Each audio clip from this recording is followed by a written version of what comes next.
Hi, I'm Heather from Heather Handmade, and today I'm going to talk about my sewing journey. So I usually share a tutorial, but today I wanted to talk about how I got into sewing in the first place. My mom always had a sewing machine, but she didn't like sewing. She kind of did it out of necessity, but the machine was always in my home growing up. When I was in middle school, so about 12 to 15, I took sewing classes at school, and I did like a pillowcase, a drawstring bag, you know, those really simple projects that you start with. And I enjoyed it, I liked it, but it wasn't, I wouldn't have said that it was my favorite or that it was a class I looked forward to. It was just like a class that was fun to take with my friends. Then when I was in about high school, so 15 to 19-ish, I started refashioning just for fun. I stopped taking the classes at school. I was weird and I didn't want to use patterns. I didn't feel like I could learn anything. And honestly, I look back and I wish I would have taken all those classes, but I just decided to refashion. So I would take items of clothing or random things and I would make them into clothes. I would put things on them, I would change the sleeve. I did lots of refashioning and I learned a ton about sewing, but I wasn't really doing it the right way. I wore a lot of the projects to school because I liked it and I felt really unique and artistic, and I liked having that kind of persona in high school. It was a nice way for me to stand out.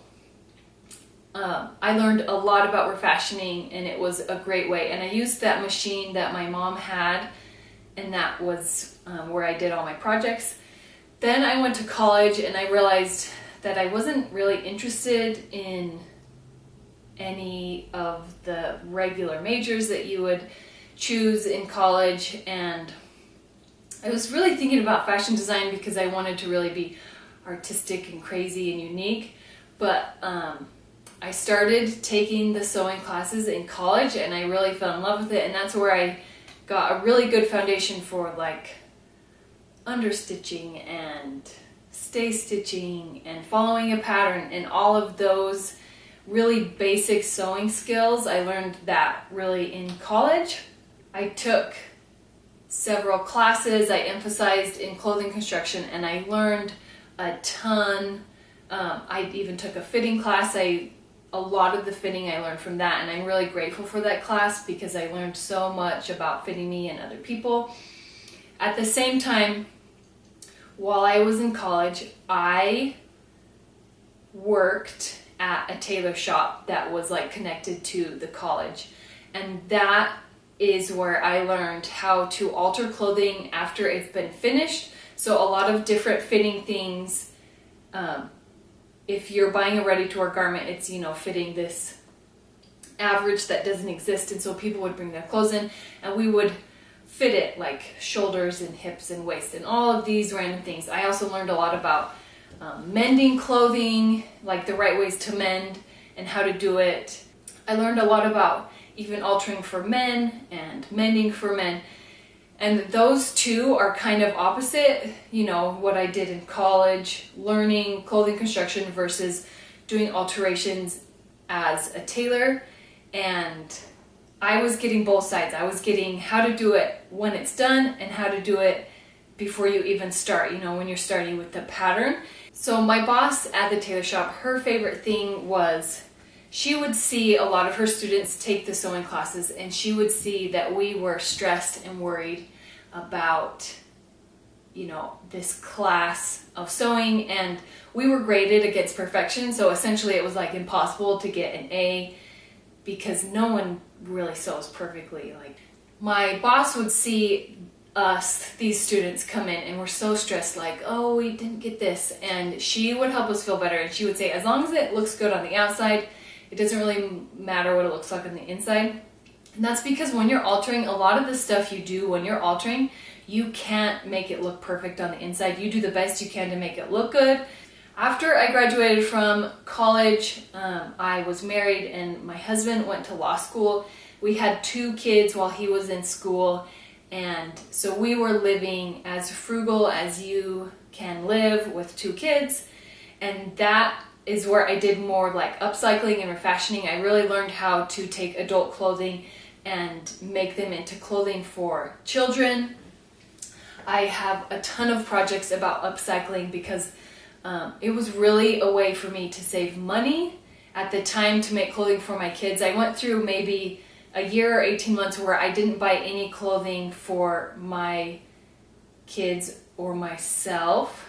But whenever like my husband and I would get rid of adult clothing, I would then use that for my children, and then I wouldn't have to buy anything. I also would thrift things to be able to refashion them, and that is a really cheap way to get fabric to be able to use it, you know, when you're upcycling and refashioning.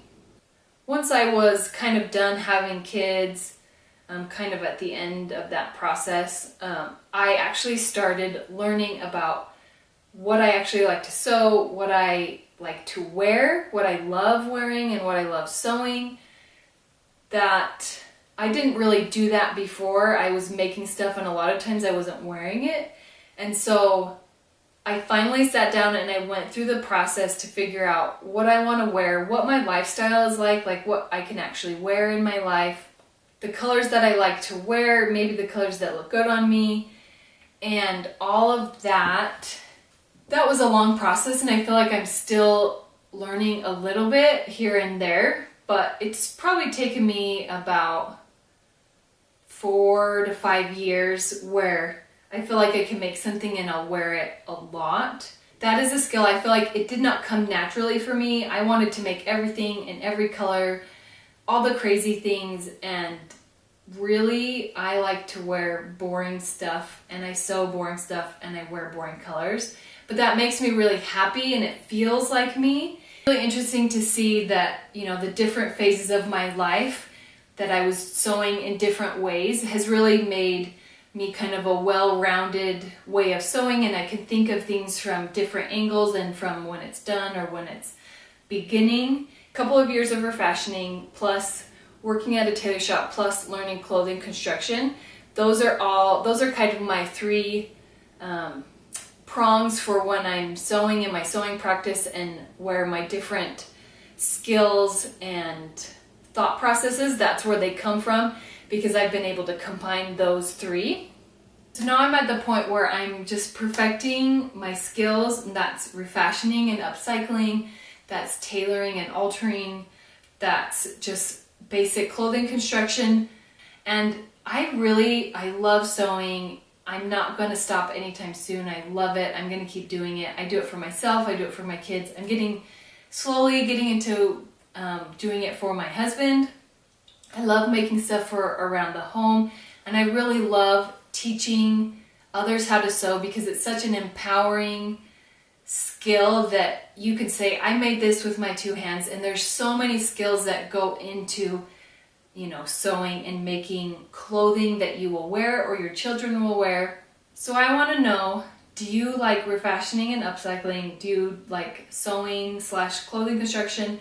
Or do you like altering? Which one is your favorite of those 3? I want to know in the comments. Thank you for listening to my sewing journey. I would love to hear about your sewing journey.